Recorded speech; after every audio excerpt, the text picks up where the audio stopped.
Moi, je suis l'homme des services de sécurité.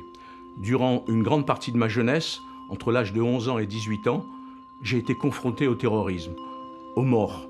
Et donc, lorsque j'ai rejoint les services de sécurité, j'ai décidé de sauver des vies humaines. Voici Louis Caprioli. Né de parents italiens, grandi en une Algérie explosive. Il était longtemps chef du service de sécurité à Paris et avant ça à Marseille, aussi pendant le détournement de l'Airbus en 1994. Il est 3h15 du matin. Le préfet de police, Alain Géhin, me dit le PC de crise est installé à la tour de contrôle de Marseille-Marignane. Et donc, il faut que vous soyez dans les locaux, parce qu'après, c'est fini. La tour de contrôle, c'est un petit endroit où la circulation de l'information se fait. Donc, on sait parfaitement que l'avion ne décollera jamais. C'est fini. L'avion est à Marseille, jamais plus il devra décoller. Tu m'entends? Oui, je vous entends. Et maintenant, on vous donnera jusqu'à 1h. 1h, et cette fois, vous prendrez la responsabilité, toute la responsabilité. On voit la porte avant s'ouvrir, et là, il y a un homme qui sort avec un pistolet mitrailleur, et il tire sur la tour de contrôle. Il tire sur les vitres de la tour de contrôle. Et puis après, si vous voulez, c'est le choix du GIGN d'attaquer. Et là, on a vu en direct les hommes monter à l'assaut. Et on a entendu, pendant 17 minutes, on a entendu des rafales de pistolets mitrailleurs. Des hurlements, des explosions. Et honnêtement, moi j'étais convaincu que tout le monde était mort. Enfin, qu'il y avait beaucoup de morts. Témoin de cette fusillade qui semblait ne jamais terminer, Louis Caprioli craignait pour sa carrière. Mais au final, le GIGN parvenait à tuer les preneurs d'otages et à libérer les passagers dans l'avion.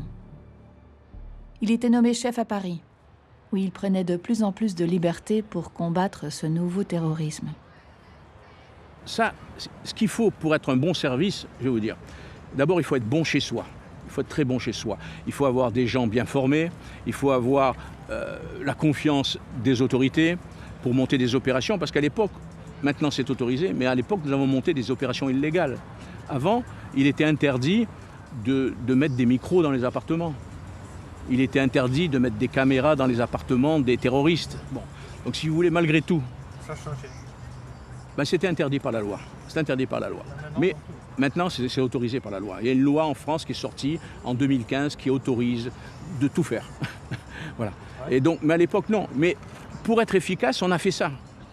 Et tout le monde le savait. Mais si nous avions été arrêtés, on aurait pu aller en prison. Ils sortent. Ils sont là. Montez.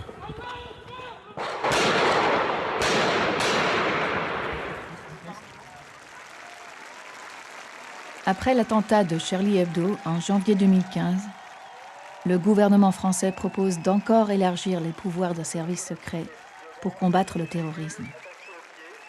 C'était une période effrayante, pendant laquelle le public applaudissait pour la police.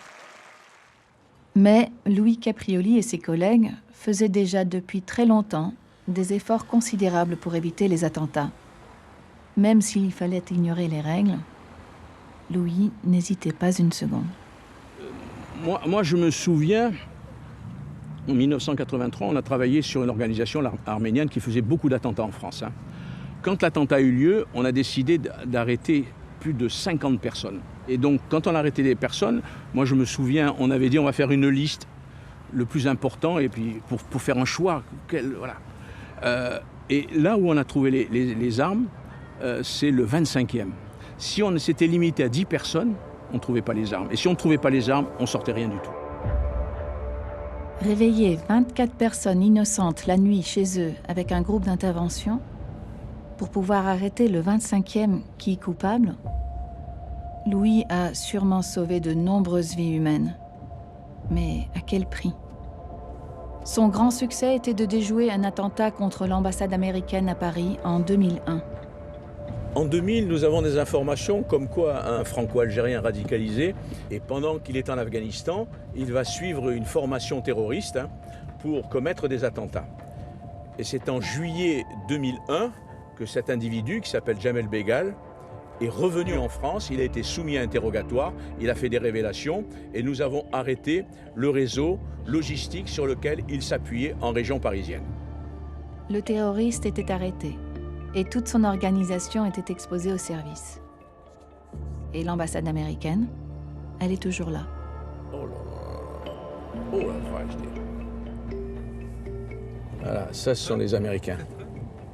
Ça c'est le Secret Service, ça. Mais il n'y a personne à bord là. Voilà, là aussi. Pour un chef d'un service secret, Louis parle assez franchement. Aussi des événements qui sont clairement un échec sécuritaire.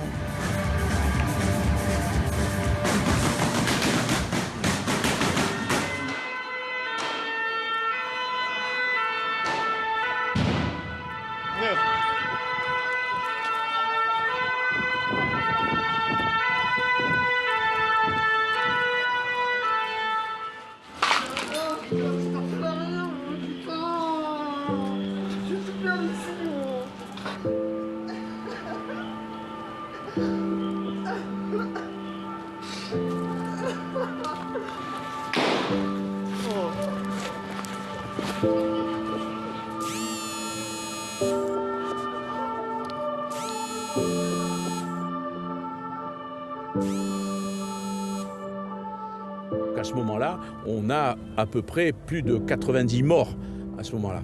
Et peu de temps après, sont arrivés d'abord un commissaire de police et son chauffeur qui faisaient une patrouille normale dans Paris. Ils sont rentrés dans la salle de spectacle au Bataclan et là, ils ont vu un carnage. Il a vu en face de lui, sur la scène, le terroriste. Avec son chauffeur, ils avaient simplement un pistolet, ils n'avaient pas un fusil mitrailleur. Ils lui ont tiré dessus et en le touchant, la veste a explosé et il s'est fait tuer. Après l'attentat du Bataclan en novembre 2015, l'état d'urgence est déclaré, qui donne des pouvoirs incontrôlables à la police et les services secrets. Plus tard, on fait passer une loi dans l'Assemblée nationale qui fait entrer presque tous ces pouvoirs dans la loi quotidienne. Le ministre de l'Intérieur Gérard Collomb nous souhaite en effet la bienvenue dans un état d'urgence permanent. Avec les services, nous travaillons à la mise en place des nouvelles dispositions de la loi. Je peux vous dire que d'ores et déjà, 2 nouveaux lieux de culte ont été fermés et que pour ce qui concerne les surveillances individuelles, aujourd'hui, 21 exactement ont été renouvelés. Cela montre que nous sommes sortis de l'état d'urgence, mais que grâce à la loi que vous avez votée, nous pouvons continuer à surveiller les individus qui veulent attenter aux lois de la République pour faits de terrorisme.